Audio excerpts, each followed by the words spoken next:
সম্মানিত দর্শকবৃন্দ, আসসালামু আলাইকুম। দেখুন, খাওয়ার পরে আমার মহিলার কী অবস্থা হয়।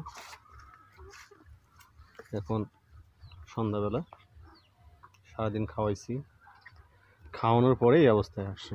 দেখুন, এই ভদ্রলোক তো নড়তেই পারতেছে না, এমন খাওয়ান খাইছে। দেখুন, দূর থেকে দেখাই,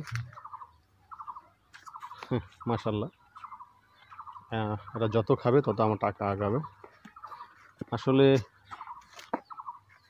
আপনারা যারা প্রবাসে থাকেন,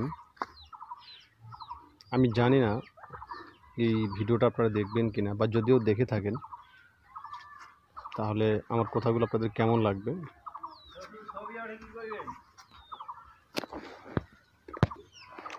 তো আমার কথাটা আপনাদের কেমন লাগবে আমি জানি না, কিন্তু বিদেশে থেকে আপনারা যদি মিডিল লিস্টের দেশগুলোর কথাই বলি, 4 লাখ টাকা লাগবে আপনাদের, টোটালি 4 থেকে 4.5 লাখ টাকা লাগবে সৌদি আরব যেতে।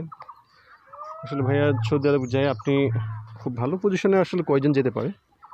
সবাই তোর ভালো পজিশনে যেতে পারে না। 1 লাখ টাকা বেতন সবাই পায় না, খুব বেশি হলে 35-40 এরকমই পায় পার মান্থ বেতনটা।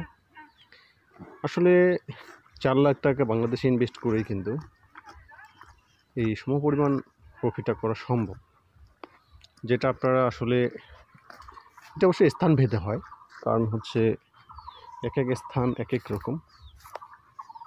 আপনারা যে এলাকা থেকে থাকেন সেই এলাকায় কেমন জানি না, কিন্তু আমি আমার এলাকার কথা বলি। এই এলাকা থেকে মাসে 30-40 হাজার টাকা ইনকাম করা তেমন বড় ব্যাপার না। এটার একটা আইডিয়া দেবো আপনাদেরকে। আমি এই মহিষগুলো কেনা হয়েছে আমার 1,25,000 টাকা। এই মহিষগুলো বর্তমান বাজার মূল্য 1,70,000 টাকা। মাস লাগছে আমার 4টা।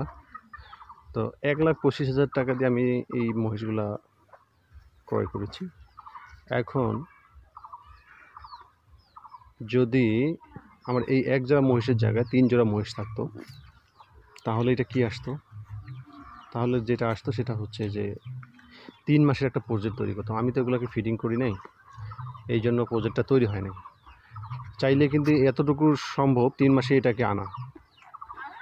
তো যদি 3 মাসে এটাকে আনা যাইতো তাহলে 25,000, এখন 70,000, প্রায় মোটামুটি 40-45 হাজার টাকা আর কি।